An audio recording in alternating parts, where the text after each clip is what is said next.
وزیر خارجہ اسحاق ڈار کی خلیج تعاون کونسل کے سیکریٹری جنرل جاسم محمد البدیری سے ٹیلی فونک گفتگو ہوئی۔ پاکستان اور خلیج تعاون کونسل کے درمیان تعاون اور رابطوں کو مزید مضبوط بنانے کے عزم کا اظہار کیا گیا۔ ترجمان دفتر خارجہ کا کہنا ہے کہ وزیر خارجہ اور خلیج تعاون کونسل سیکریٹری جنرل کے درمیان خطے کی صورتحال پر تبادلہ خیال ہوا اور امن و استحکام کے لیے کشیدگی میں کمی اور مذاکرات کی اہمیت پر زور دیا گیا۔ سیکریٹری جنرل خلیج تعاون کونسل نے پاکستان اور خلیجی ممالک کے درمیان مضبوط شراکت داری اور یکجہتی کو سراہا۔ وزیر خارجہ اسحاق ڈار کی خلیج تعاون کونسل کے سیکریٹری جنرل جاسم محمد البدیری سے ٹیلی فونک گفتگو ہوئی۔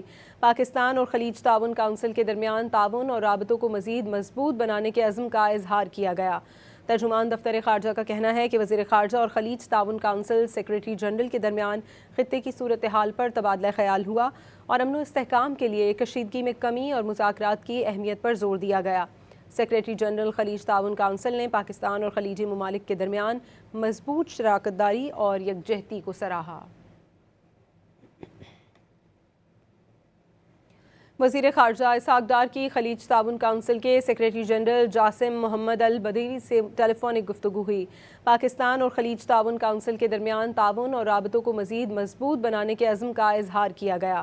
ترجمان دفتر خارجہ کا کہنا ہے کہ وزیر خارجہ اور خلیج تعاون کونسل سیکریٹری جنرل کے درمیان خطے کی صورتحال پر تبادلہ خیال ہوا اور امن و استحکام کے لیے کشیدگی میں کمی اور مذاکرات کی اہمیت پر زور دیا گیا۔ سیکریٹری جنرل خلیج تعاون کونسل نے پاکستان اور خلیجی ممالک کے درمیان مضبوط شراکت داری اور یکجہتی کو سراہا۔